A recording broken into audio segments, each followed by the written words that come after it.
Jogging ka, Timayang? Ang cute mo rin. Ganda-ganda talaga ng baby ko.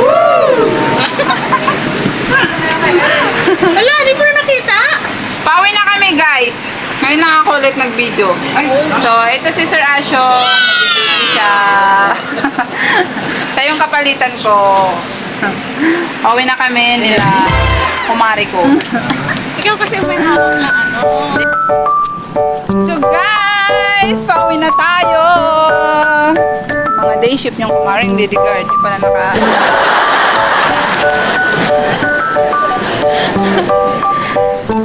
Uwian na, uwian na. Uwian na.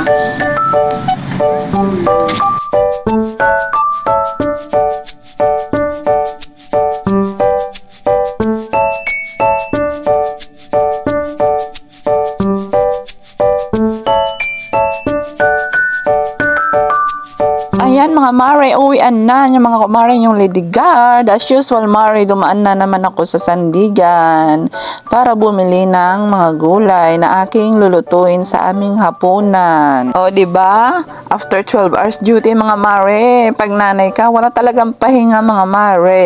Napakahirap na sobrang saya na masarap mga mare bilang isang nanay. Kahit pagod ka ng mga mare, excited kang umuwi kasi magluluto, magbabanding kayo ng mga anak mo at ang pinaka-importante sa lahat mga mare is nasa ano mo na may nag-aantay sa iyo sa iyong pag-uwi mga mare. So ayan mga mare, nasa bahay na ako.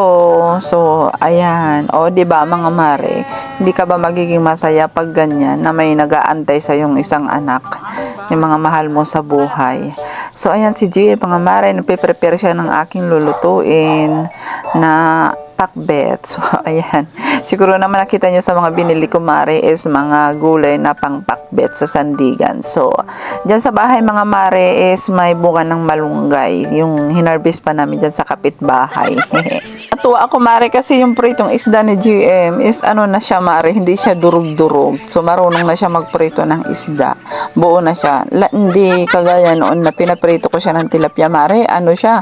Hindi ko alam kung parang naging buro, mare. Durug-durug na. So, ayan, marunong na si GM magana kasi tinuruan ko mare na sabi ko painitin muna ng maigi yung mantika at saka yung kawali bago ilagay yung tilapia para hindi siya madurog pag binaliktad.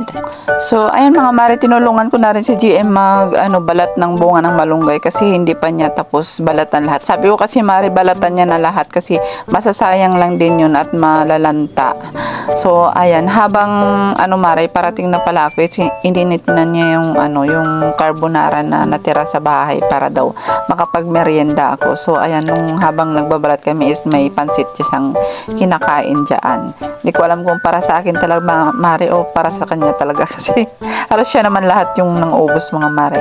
So, ayan mga mare, after natin ma-prepare yung ating mga gulay, so, ayan na sila mga mare, kamote, kalabasa, bunga ng malunggay, yung, ano ba yung mga mare, yung ibang gulay dyan mare, hindi ko alam ang Tagalog. Yung sa amin kasi mga Ilocano mare is parda, tapos palang, tapos may alakon, yun mare.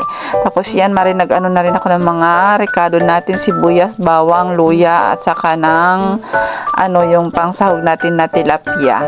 So ayan, bali inuna ko lang yung mga matitigas na mga gulay mare, kagaya ng kalabasa, kamote, bunga ng malunggay sa ilalim ng kawali mare. Tapos ibabaw na lang po yung mga mga malalambot. Hindi ko na ginigisa yan mare pag nagpapakbit ako. Ganyan na siya mare, diretso na siya.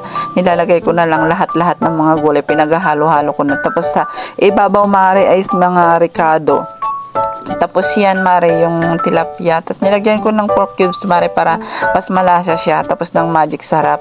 At ang pinaka-importanting ingredient sa lahat mare sa aming mga Ilocana is bagoong isda. So ayan, bagoong isda talaga yung mga nilalagay ko mare kasi yan ang pinaka the best para sa akin. Yung iba naman kasi mare yung yung mga nagpapakbet is yung alamang na bagoong, so ganon.